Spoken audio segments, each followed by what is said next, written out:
Imagine this innocent little girl would one day grow up and develop cancer. As the years unfold, you never know what life has planned. You just never know. Felt the lump, and days later I went to the doctor's office to get it checked out. And as I walked into the doctor's office, I had no idea that I was about to enter the world of a cancer patient.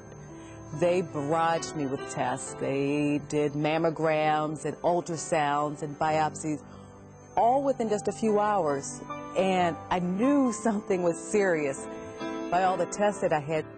What the hard part was, there were 3 long days that I had to wait, where I kind of knew, but it wasn't official. So that's when I spent my time trying to envision how I was going to react to the doctor's news. Was I going to throw myself on the floor? Was I going to cry? I wanted to be in control when they told me that news. I wanted to prepare myself before they actually told me. You know how they say that when you face death, your whole life flashes before you? It wasn't my past that flashed before me, it was more of my future. I was so worried about what I hadn't done and all the things that I had hoped to do, and I was wondering if I was going to have time to do all these things that I had always put off all these years. And my other fear was how my kids were going to react. It wasn't about me. I was really worried about how my kids were going to react to hear this. Maybe when I was in school, so it was like I had other things on my mind too, so I tried to not think about it, so just to be around. And then at the time that we do have together, that we'll just make it fun and enjoyable. You are all that Grant and I have. I mean, if you were to leave us, we wouldn't have anybody. I understand how my daughter feels. Ironically, my mother was diagnosed with lung cancer just weeks before I was. To tell my mother I had cancer. She's so unselfish that she was worried about me. Through my mother, I actually saw how terrifying cancer. My mother's a fighter. It's strange, last Christmas, like many families, we celebrated and laughed without a clue as to what lay ahead. Little did we know that cancer was lurking around the corner. You never know what life has planned. You just never know.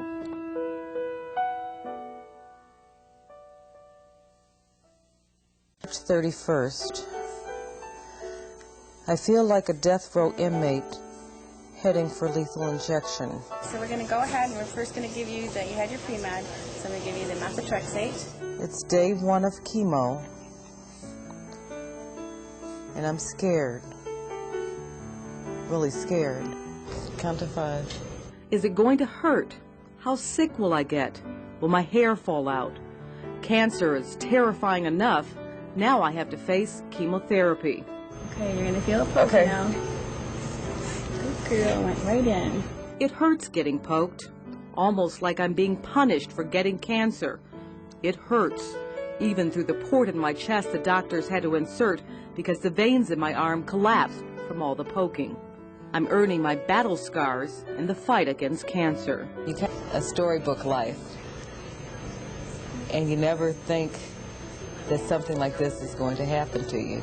It's been a mind-blowing experience, knowing they're injecting me with these chemicals that are supposedly powerful enough to kill any possible cancer cells left in my body after surgery, and at the same time killing healthy cells.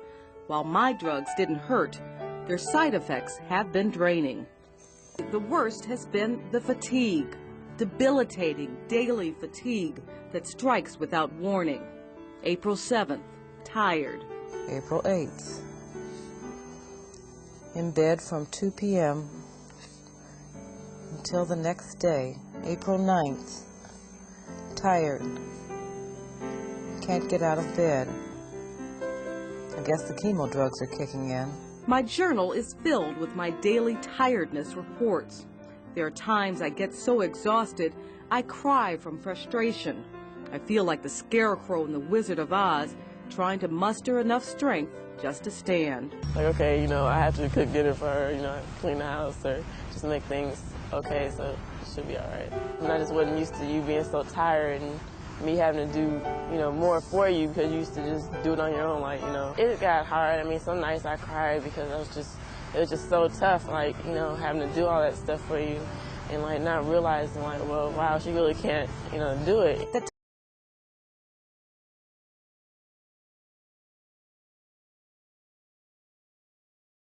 So you really have done very well. You've had a lot of challenges through this. Family and friends have helped me endure the 6 long months of chemo. Twice a month for the first half of the month, I go to the hospital for my injections and take chemotherapy pills at home every day. Then 2 weeks rest for the body to recover, but it doesn't always. May 19th. Blood counts low. June 16th. Blood counts low. June 24th. Blood counts so low, no chemo today. I tried to stay indoors when my counts were low, almost paranoid because I'd be so susceptible to infections. When I tell people I've had chemotherapy, they don't believe me since I didn't lose my hair. I'm grateful for that. It's funny, I used to worry about bad hair days. But with cancer patients, what matters most is what's going on the inside, physically and emotionally. The victory is in the fight. September 1st. Chemo almost done. I made it. I'm proud of you. Doing very well. Okay. I'm proud of myself. Yeah. Yeah, cool. How are you?